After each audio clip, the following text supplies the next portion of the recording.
Hello friends, welcome back to my channel. My name is Anessa, and today we're going to be doing, for the very first time, a wrap up on this channel. There's like a lot of books we got to get to, so we're just gonna jump right on in and get started. So the first two books that I have to talk about are Stay With Me and Still With Me by 𝙲𝚘𝚗𝚝𝚗. And this series was pretty much about a girl named Amelia who was suffering from the consequences of her father, who had unfortunately killed a little girl from drunk driving.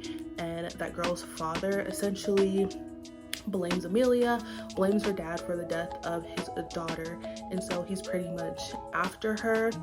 And so she's on the run, and she keeps having to change her identity because he keeps finding her. And throughout the books we see her finally get to a place where she's willing to fight to be able to stay there, because she has people that she dearly cares about and is wanting to fight for. And yeah, so that's like the whole premise of like all three books within this series. And I read the last two in the series and I enjoyed it for what it was. This book was originally written on Wattpad and then it was published, and I had a fun time reading them. It wasn't like the absolute best writing that I've ever read before, but it was a fun time. It was nice seeing the growth of these characters as they were navigating just being teenagers, and once they learn about Amelia, kind of just fighting to be able to keep her there because they did view her as family to them. And it was a fun time. I'm pretty sure I rated these 4 stars. I don't think I'm going to be talking about what I rated these books, and that's just what it is. So the next book that I read is Here's to Us by Becky Albertalli and Adam Silvera. This is the sequel to What If It's Us, and in this one Ben and Arthur are back in New York. They're back within the same city together, and once Arthur gets back to New York, we see him trying to figure out how to be within the same space as Ben, but then we also see Ben trying to navigate how to be respectful of this relationship that Arthur is currently in. And then after a while we see them both just really trying to navigate how to be friends, because in the first book we saw them be friends, but then it grew to something more fairly quickly. And so in this one, we're just seeing them and navigate how to get back to being friends and really just realizing that they're it for each other while still being with other people. And this one I really liked. I think I read this within a night. I read this, and it didn't take me long to read this. And I don't know, I just really like Ben and Arthur. I think that they feel like very much like real people, and it was just a fun time. I think I also rated this 4 stars as well. I might have given it 4.5. I don't know, but I had a fun time, and I was really glad to just be back within this world with Ben and Arthur and their friends. And it was just a fun time. So the next book that I managed to read is Aurora's End, and in this one we're pretty much picking up right where we left off in Aurora Burning, where this group is no longer together. They are now separated into 3 separate groups, and they're now trying to really figure out not only how to get back to each other, but also just trying to figure out how they're essentially going to save their world. And this one, as it is the last book in the series, I think it was a good way to end the series. I think that I enjoyed this book more because I read along with the audiobook, and I don't think I would have enjoyed it as much if I had just been reading it, because it did have a full cast, and I appreciate when books have a full cast. and I just think that really impacted my enjoyment of it. But I did also just enjoy the story. I will say, I think out of all 3 books, this one might be my favorite. I don't want to say that because like I don't know. I also just don't remember what the heck happened in the first book. But yeah, I really enjoyed this one. I think I gave it 3.5, 4 stars. I don't know. I gave it a rating.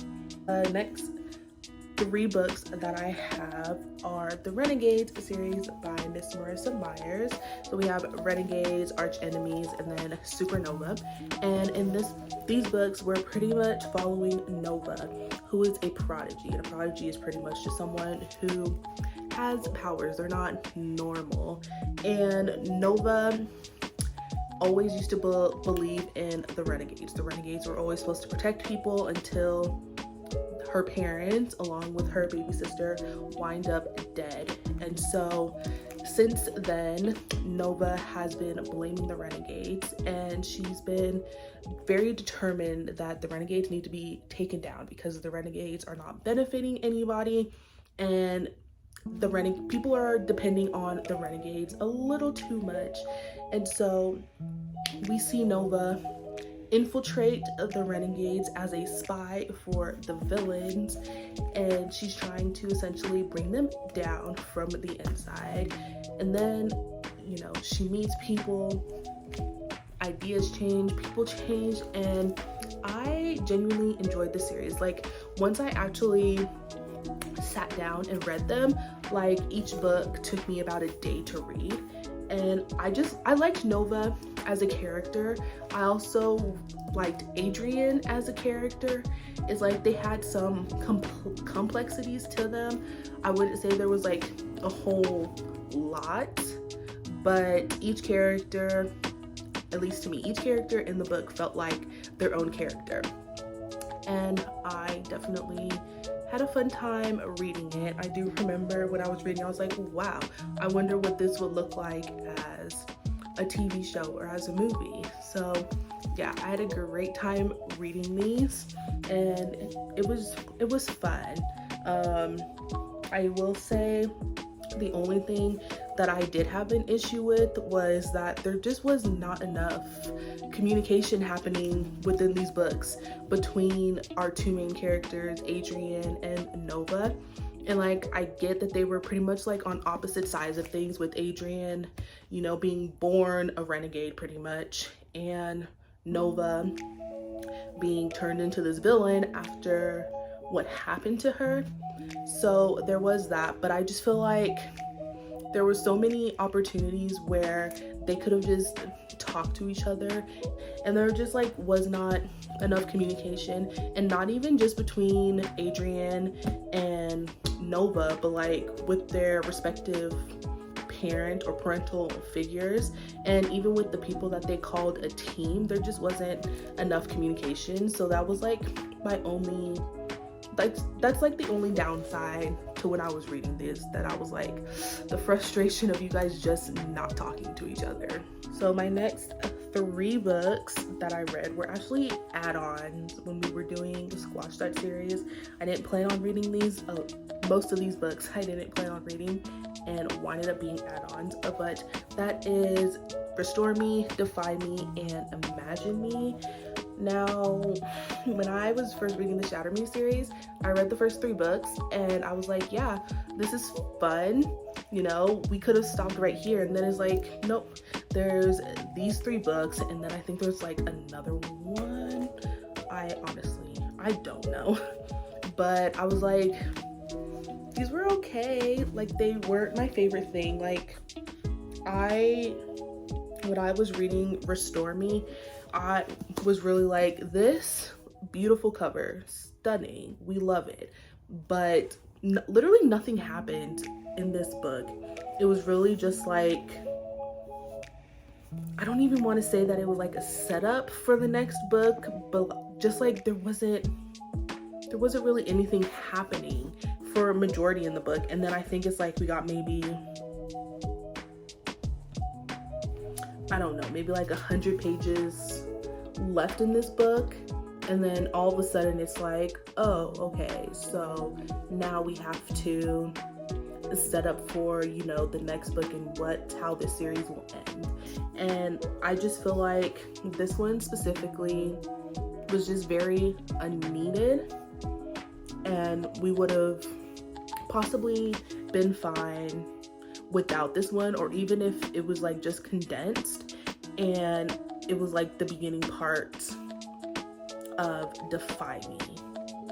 Like, that's how I felt about it. But like, out of these 3 books, I do personally think Imagine Me was the better one out of these 3. But like I said, I just feel like it just felt after a while was being forced a little bit. Like, okay, we have to figure out how we're gonna keep going and make this work. And yeah, like, they were fine for what they were. I also like read each one of these in a day or in a couple of hours, but I didn't enjoy them as much as I thought I was going to. And like, I gave, I think, all 3 of them 3 stars. But yeah, I probably won't reread this series.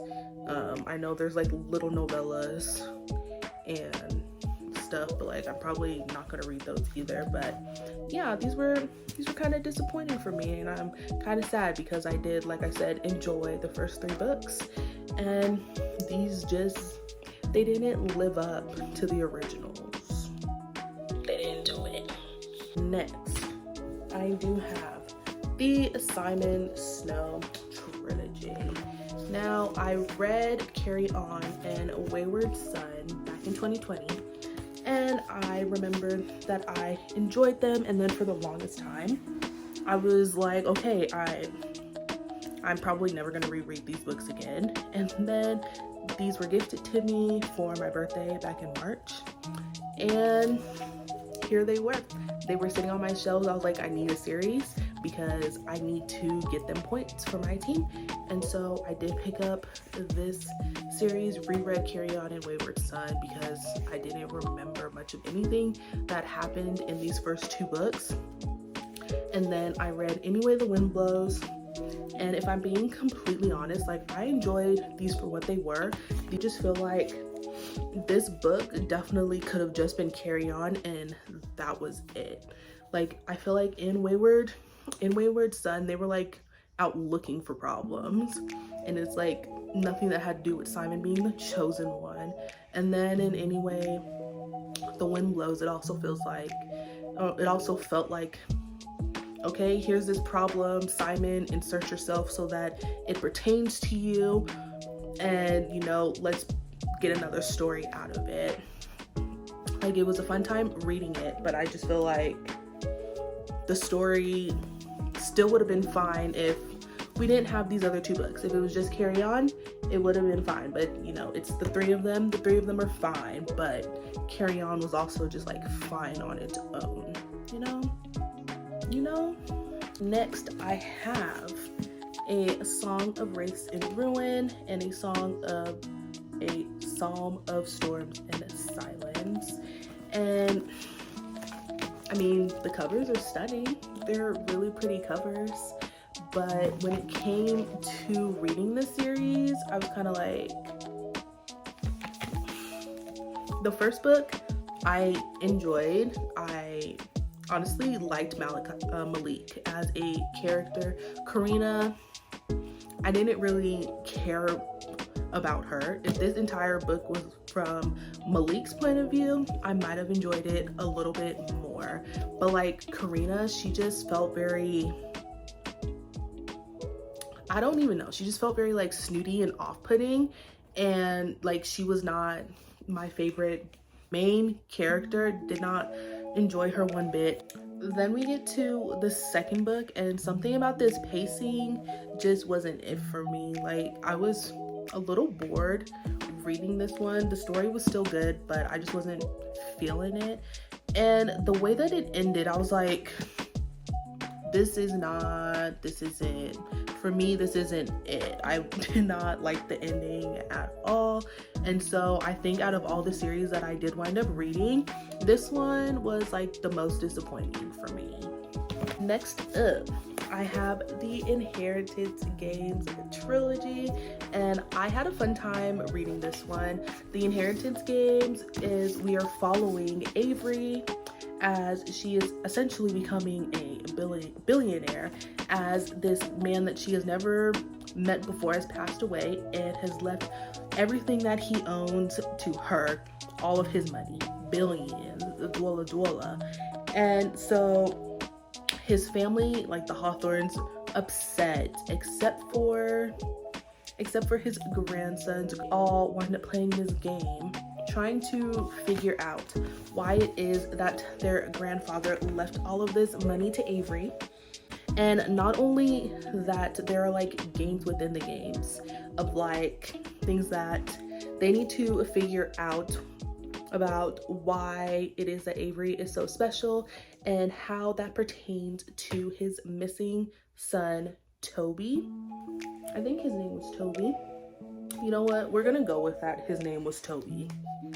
And yeah, I really enjoyed this one. I will say the Hawthorne Legacy wasn't my favorite because it just felt like we're not here for the games anymore and we're just here for the love triangle, and like I could care less about the love triangle, so that one wasn't my favorite. But I will say I enjoyed how this series ended off, even though it's not even really over anymore now that there's a 4th book that has been announced for the Hawthorne brothers. So for this trilogy right here, like this, the final gambit, I think was a pretty satisfying ending. So as I was reading, I was like, okay, I need a break from all of these big books that I seem to have on my TBR that I'm reading. And so I picked up Haiku Volume 1 and Volume 2. And these were fun. This is pretty much about this volleyball player who is pretty short compared to all of these other volleyball players, and you know, they kind of look over him. He's like, okay, he's not much of a threat or anything, but it is his goal to be one of the best volleyball players that there is. And something that he's been praised for is the fact that even though he is very short, he has an amazingly high jump. And in one of his middle school games, he loses to his rival, and so he vows to himself, I'm going to do what I need to do so that I can finally beat. And we see them entering high school, and as he has it set into his mind that he is ready to train as hard as he can to become the best volleyball player and beat his rival, they wind up on the same team. And so then it becomes this story of we need to work together to be like the best volleyball players that we can be. And it really is like a self-growth story because our main character, his name is Hinata. Hinata is really just like this bubbly character who just absolutely loves volleyball and wants to do the absolute best. And then we get Kageyama, who is already one of the best volleyball players of his age group, but he's very cocky and he comes off as a know-it-all. So this really is like they're helping each other. Kageyama is helping Hinata to, you know, become an amazing volleyball player, and Hinata is helping him to essentially just be a little more human and kind to not only him but to their teammates and to humans or other people. And I have to say I'm enjoying it so far. I don't really care about volleyball though, but I'm enjoying just like these characters and the banter that they have with each other. Like it's a fun time, and so I'm hoping to continue on reading the rest of the volumes and kind of just see what happens. Now we are moving on to the Lunar Chronicles, which is also by Miss Marissa Meyer. So we have Cinder, Scarlet, Winter, and Cress, and this was fun. I was always someone who really appreciated or really liked when I was younger, you know, all these different princesses. And so something that I appreciated about these is that Marissa Myers did take all these different fairy tale retellings and kind of incorporated it in a sci-fi type of way. And I thought it was really fun. If I had to, you know, choose a character that I did like quite a bit, it would be Cinder and Scarlet. I just liked them more. So if you don't know, this series is pretty much about the Commonwealth, which is what is considered Earth pretty much. And in this Commonwealth, we have these, you know, regular old people, and it's very futuristic, and we have androids who are just like us little old people. And then we have this planet Luna, which is, I don't know how I would describe Luna. They're like what we would call aliens. They have the power to like glamour people and control people and get people to do what they want. And their queen has her mind set on, you know, being the empress of the Commonwealth so that she has an easier time taking over Earth, only to find out that, you know, her niece that she thought was dead is actually alive somewhere. And so now she's kind of like doing whatever she can to secure this alliance and take over Commonwealth. And yeah, so we have these 4 girls along with their little partners, and yeah, they're doing everything that they can to stop the queen. And I thought these were a pretty fun time. I enjoyed reading them. I was intrigued when I was reading all 4 of the books. I do think Winter was my favorite just because I did like seeing all 4 of our main characters together, and so that was a fun time. And we got like new scenery being off of Earth. My only issue with these was the relationship between Cress and Thorn in book 3 and in book 4, mostly because Cress is like 16, I think she was, and then we had Thorn, who was like over the age of 21, if I'm remembering correctly. And I was like, she is a minor, he is an adult. I don't like that. That's not it. Not rocking with that for me. But besides that, I did appreciate, you know, the story as a whole and like the relationships that these 4 girls created with each other and, you know, with their partners. And it was just a fun time. So these are the last books that I've read for Squash That series, and that is the Bromance Book Club books. I was like, I'm in the mood for some romance. I just want to read something romantical. And so I did pick up these 4 books, and it was a fun time. So the premise of these books is like these men get together, read romance books to, you know, help them be better husbands, better boyfriends, all of that thing.